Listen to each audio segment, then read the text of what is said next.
nabigwasan. Nabigwasan. Oo. Nabigyan ng words of the day. Hindi ito fake news. Fake news na naman si Pulboro, no? Tuwing papasok kayo dito, fake news. Fake news ba yung kitang-kita na nga sa video? Fake news pa rin. Diba? Walang fake news dito. Kapag bumalik ka pa mamaya, Samson ba yun? Kapag bumalik ka pa, Titigas, maganda gabi sa'yo. Kapag bumalik ka pa, Samson, mamaya, bago tayo magtapos, bibigwasan na naman kita. Hindi ako marunong magmura dito, pero tinuturuan niyo ako. Tinuturuan niyo ako. Huwag niyo ako tuturuan magmura. Ha?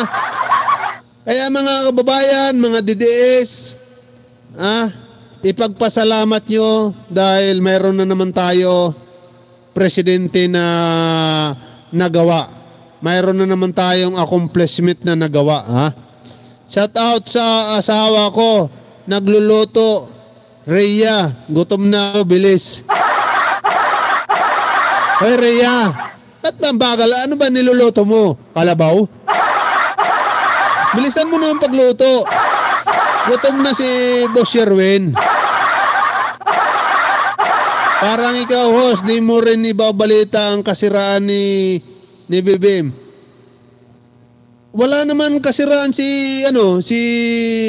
BBM. Wala naman kasiraan na Gia. Sabihin nyo sa akin kung ano ang kasiraan ni PBBM. Sige nga, sasagutin ko lahat yan.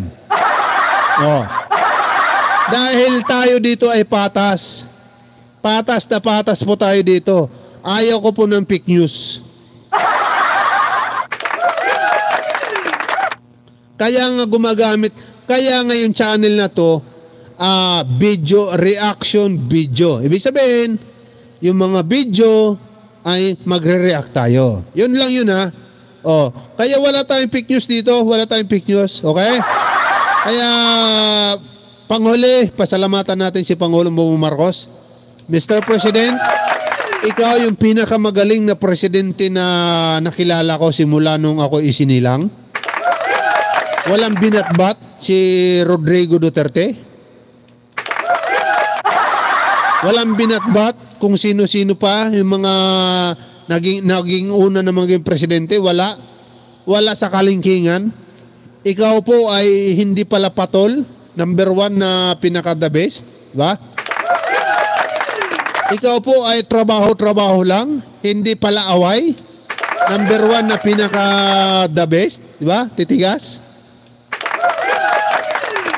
Bawal ba, Binson? Dahil iniwan ni PBBM yung China, nasira na sila sa Duterte. Diba? Kaya, from the bottom of my heart, Mr. President, I salute. Talagang napakagaling mong presidente. Napakagaling mo talaga. Grabe. Wala sa kalingkingan. Kung pagbabasihan natin yung 10 to 1, 1 to 10, ikaw yung 11, Mr. President.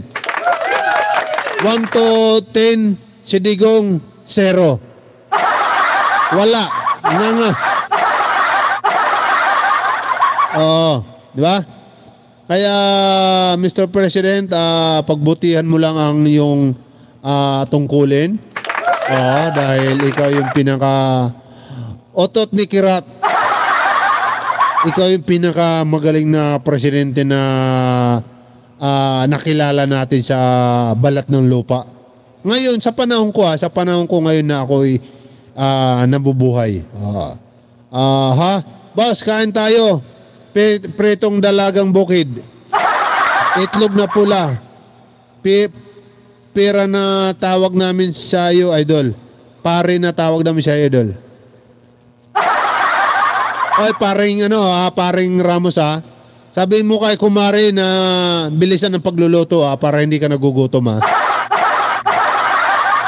Ayaw ko pare na nagugutom ka, eh. Ayaw ko na nagugutom ka, pare.